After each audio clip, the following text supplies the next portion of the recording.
Hey everyone, welcome back to the Mentor Me podcast. I'm your host, Trevor Hall, and today's interview is part 2 with Anthony Iannarino. If you didn't listen to part 1, I recommend you go back and listen to the episode that dropped a couple weeks ago and just get a better grasp of who Anthony is. And the main topic he talks about in the first episode is providing value to your customer, whether you're in sales, whether you're in any role. Your job is to provide value for whoever you're meant to provide value for. So I recommend you go back to part 1, listen to Anthony. Anthony's a sales leader. He goes around the globe, talks at different conferences. He's also written numerous books on the topic of sales. But again, if you're not in sales, even these episodes apply to you. But anyways, hopping into part 2 here, we talk about a lot of different topics. We start out with sales specifically and any job not being a popularity contest. Oftentimes in sales, we try to be the person that people want to hear from. And I do think that's the case sometimes, but it's not always a popularity contest. Oftentimes you'll have to tell your buyer or your customer what they need to hear to fix their business, not always what they want to hear. And this is something that a lot of salespeople, I think, can get caught up in. But it's not a popularity contest. And Anthony starts out this podcast by talking about a story where he had to be the bad guy for a little bit. So we start out there. We move on to adding your personality into sales or into your job, bringing your personality to work. Oftentimes we like to cut it off as soon as we get to the work parking lot and become these robots, these corporate robots. And I think we'll become a lot better at our jobs if we bring our personality to work. So it was fun talking about that. And lastly, we talk about the topic of mind share. And I'll let Anthony introduce that to you in this episode. But without further ado, enjoy this episode with Anthony Iannarino.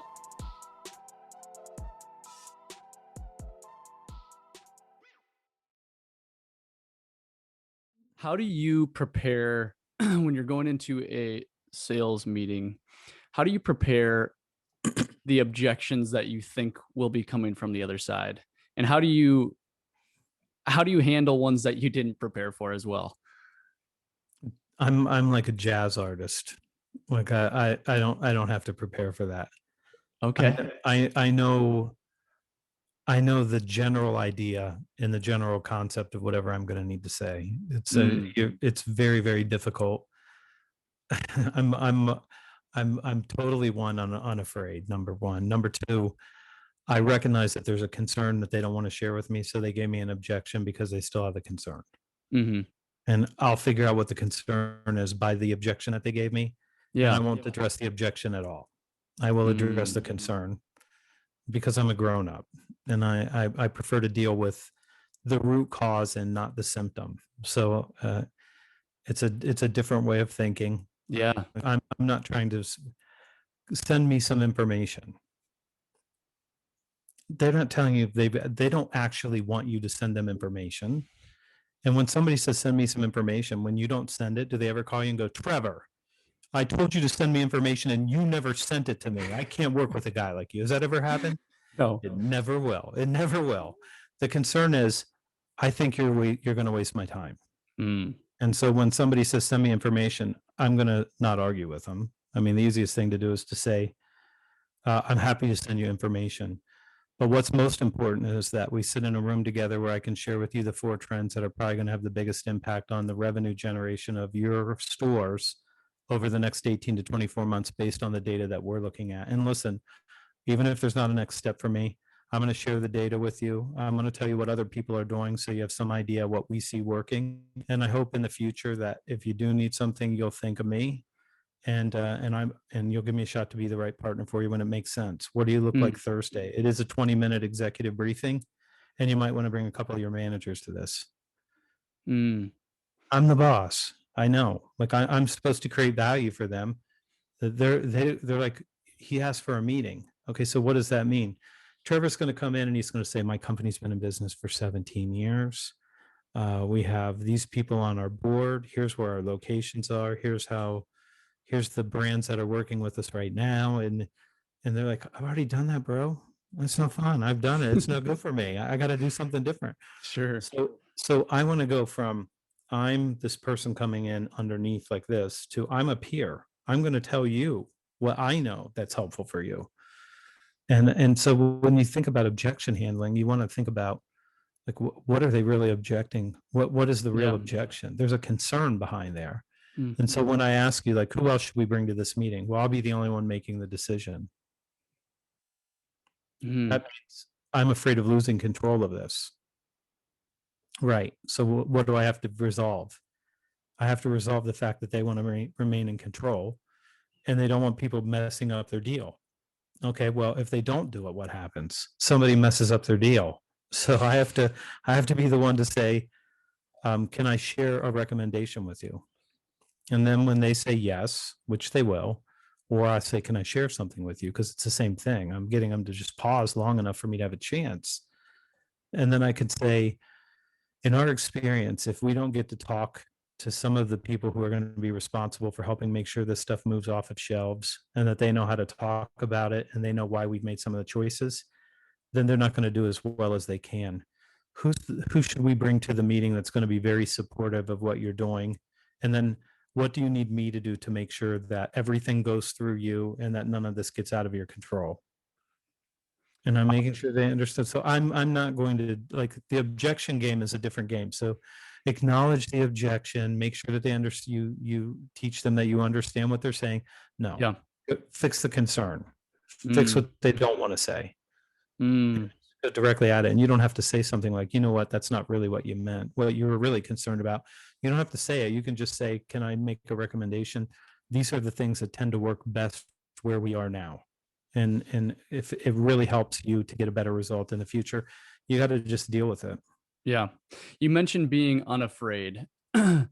What do you mean by that? Do you mean you come in and you don't care at all what these people respond with because you feel prepared enough? Is it a preparedness thing, or is it just your personality is like, bring it on, let's do it? It's more fun if there's a little bit of conflict, isn't it? There is. It is. It is more fun when there's a little bit of conflict, not tremendous conflict, but a little bit. You want a little tension. Yeah. You want them to be like, he's telling us we should buy 4 times what we normally buy of that. And like, good, you're concerned about that? Good, then we're having a good conversation. So I'm just generally unafraid. I mean, that's the product of my youth and just how I grew up. So I'm generally unafraid. Yeah. Number one, but I don't think you want to come across as so here's what I would say. I'm going to try to say this in better words than I almost used. So I'm a peer. I'm not subservient. I'm not servile. I'm not an errand boy. I'm not compliant. I'm disobedient. I'm not there. I'm there to serve you, which means I have to do what's right, not what's easy. And so if I have to tell you, and I have a blog post coming up, and maybe, I don't know, I think I'm like 12 days ahead now of our production schedule. So for the first time in my life, I'm ahead. And I wrote about a story where I had to fly back from New York City to have a meeting with a big client, and I had to get them to raise their pay rate. They had been 4 days without getting a single person to show up at their site, and they'd won some very large clients, and they were failing their clients. And they called me and said, we need you to come in and tell us what we have to do to get people, and we need to understand what your commitment is to us. And I flew back and I sat down with them, and very grouchy guy. Everybody's scared of him. I'm not afraid of him because, I mean, he's not getting his people. Like, my job's there. I'm to help him. And he said, you guys have not got us a single person in a week. You're failing us, and you're not living up to your obligations. And I said, you're radically under market on pay rate. I've told your team here that's sitting in this room for 3 years that eventually you're not going to get another human being because you're not keeping up with the pay rates. You have to go from $9 to $12 if you want another person. He was not happy. And he walked over to me and he said, sitting right in that chair where you're sitting right now, your competitor was there 2 hours ago, and he told us our pay rate's fine. We don't need to do anything. And I said, then call him right now and ask him why he hasn't put another person in your building for 4 days. You have had 5 agencies here. You didn't have one of them get you one person for 4 days. If 5 agencies can't do it, 6 can't do it. Raise your pay rate. That's a $400,000 decision I asked him to make. He didn't want to spend the $400,000, but he spent the $400,000. So I'm not trying to win a popularity contest. I'm trying to get his lines running again. And I'm trying to get his lines running again. So I can't afford to be afraid of him, because that's what the guy before me that sat in that same chair did. He was afraid. Tell him that his pay rate's bad. He will fire you. Yeah, you're not there to tell him what he wants to hear, right? You're there to tell him what's going to fix his business. I have to tell him what he needs to hear. Yeah. And so I think I wrote this in the post. It's something about, like, sometimes you have to tell the client that not only their baby is ugly, but it's a hideous little monster like nothing I've ever seen before. And you should do something, like, you got to do some serious work on this thing because it's ugly. And it was ugly for him. But you can't be afraid. I mean, you can't be afraid to try to help them. And that's the thing. So I'm going to go in prepared, but I don't have to be over prepared. Yeah. Because I generally know how the conversations go. And it might be at 25. I don't know that I could have seen it, but you'll start to see it more and more once you start to hang these things on hooks. Like this conversation usually goes like this, and this one goes like this. And then you start to see a pattern. And then you're like, well, they always say this. So when somebody always says something like, Trevor, you have a higher price point than your competitors. Like, well, the first time you might not have a good answer, but the 44th time, you damn well better have a good answer. Like, you keep getting this, like, you should have a good answer. Right. Yeah. And so you should say something like, if we're about 8% higher, that's a little bit lower than I thought. Normally it's around 12. And if it's okay with you, I'll share with you how we invest the 12 pennies that you give us to make sure that you can sell more of this. And that's good. And we'll share with you that 4 of those pennies go to making sure that you get these things don't come back as returns for you. So this is like, I have to teach. He doesn't know. He's like, you cost more. No, my price is higher. My cost is lower. When they keep coming back to you because they're broken, that's expensive. But you just have to, I mean, it takes time to get all that, but over time you do get it. Right. Yeah. Yeah, it's a mix of that experience and then taking each negative experience or learning experience and actually learning from it instead of taking it and mindlessly thinking, oh, it'll be better next time. Or maybe they won't ask me that next time or something like that. Or you think that it's like they don't see the value. Well, who's responsible for helping them see the value? It's always your fault. Yeah. Right. So you don't have any other there's nowhere to go. You can't hide from it. Right. It's all on us. Yeah, I like that mindset. It's all on us. It's always our fault. We can always provide more value. Because then it provides you a sense of freedom, in a sense, where you're not locked up because this person doesn't want to talk to you. No, You're locked up right now, but you can get unlocked by providing them some more value. Yeah. And changing your approach, having some novelty, having some fun with it. Yeah. I mean, you can actually have fun with it. I mean, you can just call and say, I really feel like I'm not bothering you enough for you to see me. And I want you to know that if you meet with me, it will be fun. I'll share a whole bunch of great data with you. And you're going to say, like, I'm so glad I met you, Trevor. Like, just like you can have fun with this. Sure. You don't have to pretend like you're not allowed to have a human interaction with other humans. You can, like, I'm professional, Trevor. Good morning. I'd like to talk to you about, like, nobody wants to talk to that guy, right? Right. It's like talking to a robot. And you don't want to do that. You just get loose and be who you are. I mean, you are allowed to have your personality at work. Yeah. And it makes your job more fun, like you were saying. It makes you enjoy it more. It makes the phone look less like a strange thing, a scary thing. It can make it look fun. It can make it a challenge too. Well, it's always going to be challenging. I mean, just getting somebody to answer, it's challenging. Right. So But you then mentioned you can just pick up your this and then just record a video and email them the video. Like there's no rules. Yeah, that's true. If it works, do it. I like that. Yeah, there is no rules, but we like to put ourselves in these boxes. Like we're only able to say this on the phone, or we're only able to do this. And no one has written a rule book for sales and said, this is the way it has to be. But it seems like we put ourselves in this box a little bit.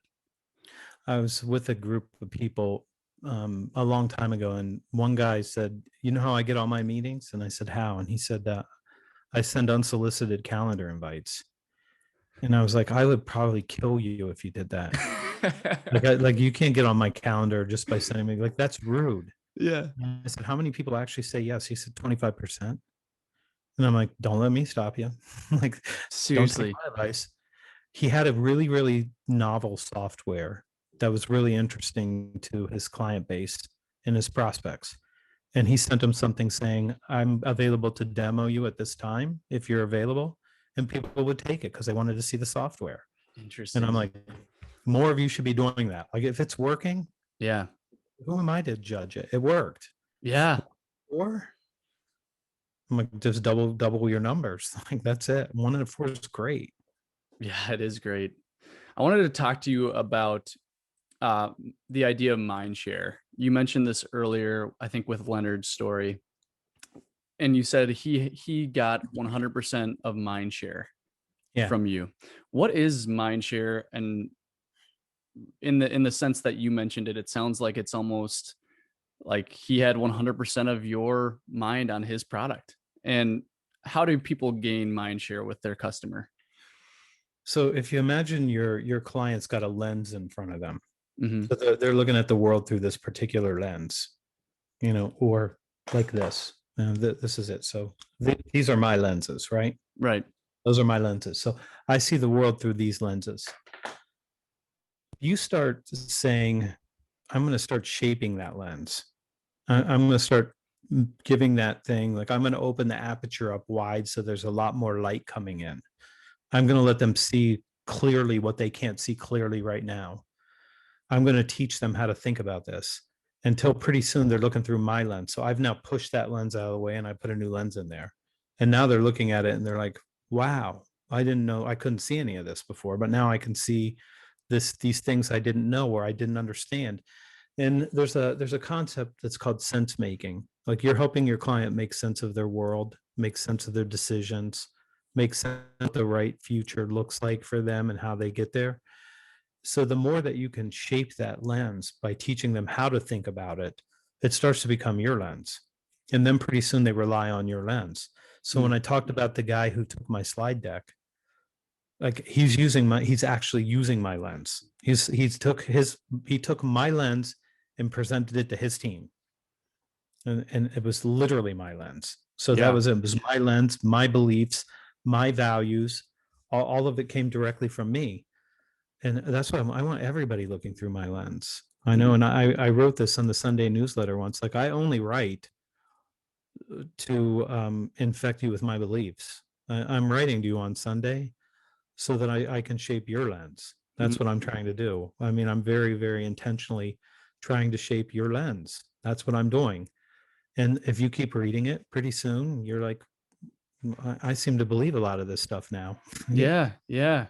Well, you've certainly shaped the way my lens in terms of how I'm looking at sales, and that will continue as I consume more of your videos and content, and hopefully down the road have more conversations with you. But I want to finish here with some fun lifestyle questions for you.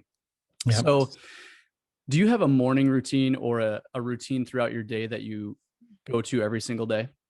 I'm very structured. So okay. I'm very, very structured. So I go to bed at I get in bed at 8:30. I read till 9:30, and I get up at 4:15 every day. Yeah. And then I get a big giant bottle of water like this, and I get a big cup of coffee, and I write from 4:30 to 6:30 every morning. Wow. So the first 2 hours it's very quiet here. and I have my full attention on what I'm writing.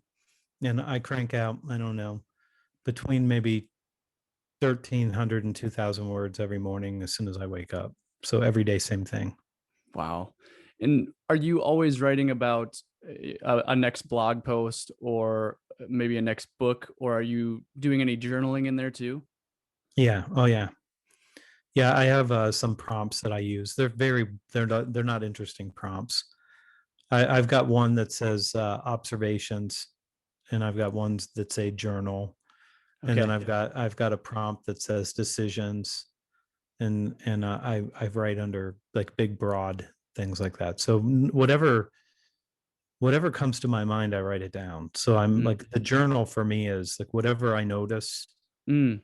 I write it down, and then I'm using this software that lets me just click the word journal, and I can see all of them in a row, and I can just sort of look through them and see like what have I been thinking about, and why is this coming up, and then decisions.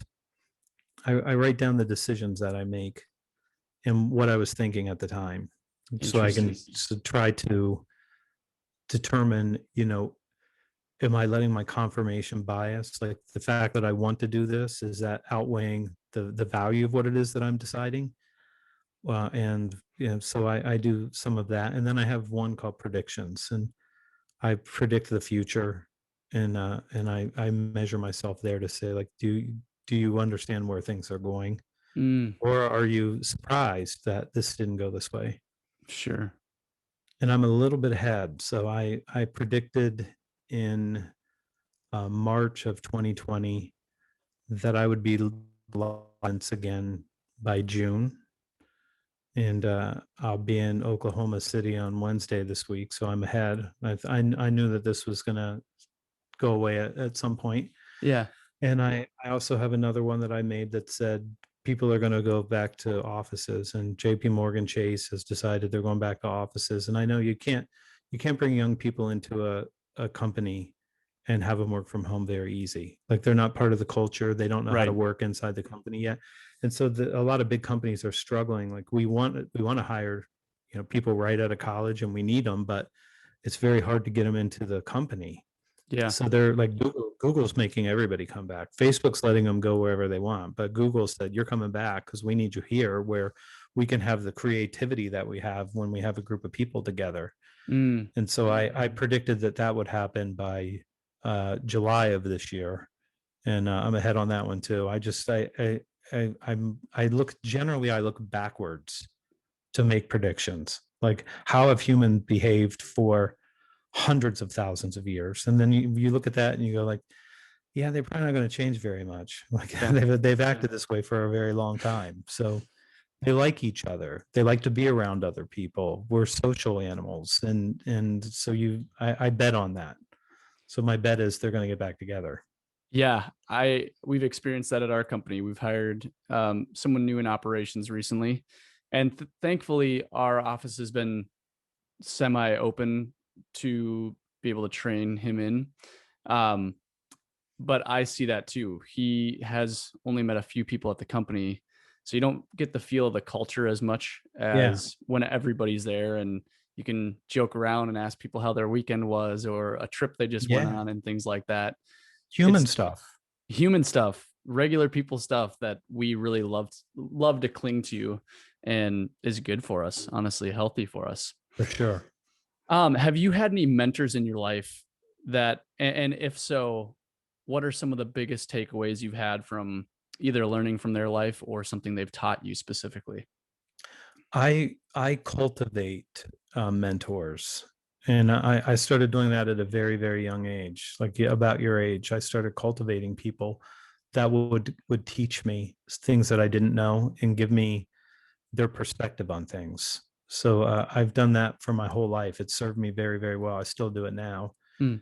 and I've I've I've learned so much. Like, I had a law school professor who noticed that I was very political at the time, and he noticed I was really unhappy at the time. And he eventually sat down with me and said, "You're upset about all this stuff, but you literally can't do anything about it." And I was like, well, that's not a good way to look at it, right? Like that's not like I can't do anything about it. And he's like, no, you can't do anything about any of this stuff. He said, your job is to outrun the bastards. And I was like, what does that mean? He goes, give your family the life that you want to give them. Like, don't worry about any external things. It's all on you. And I was like, I don't really like that. And anytime I don't really like anything, that means you got to look a little deeper. So the one thing that I know is that as soon as you say, I don't really like that idea, that's an idea you should look at. So the more you don't like it, when somebody else finds it valuable, there's a reason they find it valuable. So you've got to check yourself and say, it's just my bias. Like I have this bias against it. Now, why does this person think different? Why is it showing up in their world different than in my world? Yeah. And I cultivate these people. So I've got Howard Bloom, who wrote the Lucifer Principle, who, I converted into a mentor and a friend. And I had him teach me memetics. And Ken Wilber, who's the most translated American philosopher, I cultivated him to teach me how to increase my level of consciousness, and how to see what level other people are at and how to understand all those things. And he didn't want to take a meeting with me, but I continued to push, and now Ken is a friend and a mentor, and somebody who's taught me something that I could have never seen without him. And so I like those lenses. Like I wanted to see through his lens. So whenever anybody has a lens that I think is valuable, I go directly to the person with the lens. So you'll see a podcast from me soon with Gary Klein, who wrote How to See What Other People Don't, and a number of other books on decision making and insight and intuition. And Gary's the best in the world, and I'm going to spend a couple hours making sure that I understand his lens, and that I got it from reading his books and listening to them. Yeah. So yeah, I think it's incredibly important. It's a much shorter path. It's a much shorter path. You can start to see the map clearly. You can start to see things that you can't see if somebody can show them to you. And so if somebody's got a very good lens, you want that lens. Yeah. And you want as many lenses as you can get, to be honest with you. So I'm a lens collector. Like I want to see through everybody's lens and then figure out what's the value. When do you use that lens? When is it useful to you? Yeah, it's so incredible and so healthy for what it feels like we're going through in America today, just to be able to see through another person's lens. And I like what you said about when you disagree with an idea, initially go and search it out. Why do I disagree with it? Why does this person think this way? Yeah. Because I have that. If I hear something I don't like, I'm like, well, that's stupid. Why would I do that? I'm not. That's just what I go to. What's stupid is the reaction. Yeah.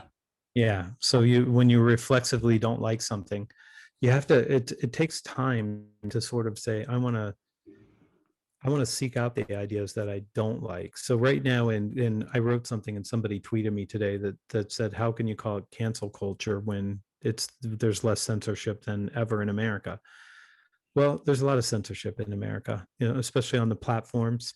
Yeah. And I disagree with a lot of stuff, like Twitter taking Alex Jones down. Like I'm not a fan of Alex Jones. And a part of me, when that happened, I was like, yeah, I don't know if he deserves a platform. And then I thought, he's going to pop up somewhere else. Like it didn't go away because you didn't like it. You don't like it didn't go away.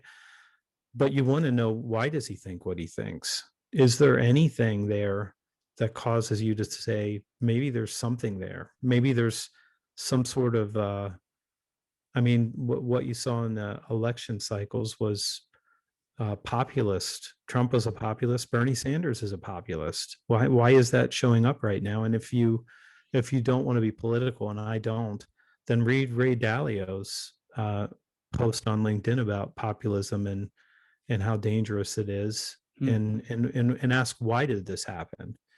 Is it because people are being left behind in an economy that's moved past them faster than they thought? I mean, you got to start looking to say, what are the root causes of these things, and how do you interpret them? And so Ray Dalio's got a good lens. So I've got his books right there. I want his lens. I want to see through that so I understand it deeper. And if I don't like the idea, but other people find it valuable, then I have to look at it and say, so this cancel culture and shutting down people who say things that you don't like, I want to hear the dangerous ideas. I want to see them. I want to see what that lens looks like and understand it, so I can have a better decision-making apparatus myself, because I can take different perspectives. Yeah. And so one of my mentors, Ken Wilber, will tell you that your conscious grows when you can take different people's perspectives. So if you can take a third person perspective and a seventh person perspective, which means I know what the seventh person's perspective is of the sixth perspective of the fifth perspective of the third perspective. So when you can take that and say, how do they probably look at this? Then you're starting to get a different kind of a lens. Yeah. That's like an incredibly crazy idea, but true. It is. But it's true and it's valuable. So yeah. I would tell you that the more you resist an idea, the more you should look into it. So I'm unafraid. I've said that, but I'm unafraid of other people's ideas. Like I will read a conservative magazine like Spider, and I'll read the New Yorker and Vanity Fair and Atlantic, because those are sort of where the ideas are. That's where the ideas are. So I'll go where the ideas are, not where the political view is. I'm interested in what the ideas are.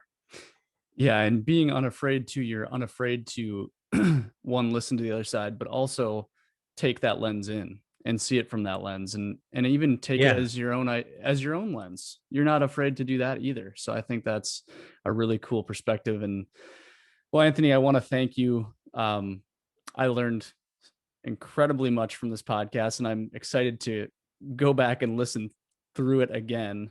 But before you go, where can people find you? Where can they find your videos, your blogs, and your books? I mean, the best place to go is thesalesblog.com. And then if you get there, we'll throw a pop-up banner at you at some point. Like, you're going to try to get away, and we're going to be like, no, wait, sign up for this. We want you on the newsletter. So the newsletter is the primary vehicle for communicating some of these things to people. It comes in on Sunday, and it's basically practical, tactical. Think about what you're going to do on Monday kind of stuff. YouTube.com/Iannarino, and Instagram, I'm Iannarino. Twitter, I'm Iannarino.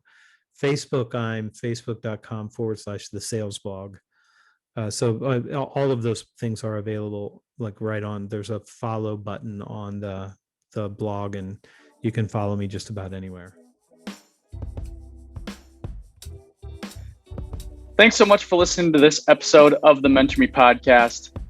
We have a lot of exciting interviews coming up, so stay tuned for those. And if you did enjoy, please go give it a rating wherever you listen.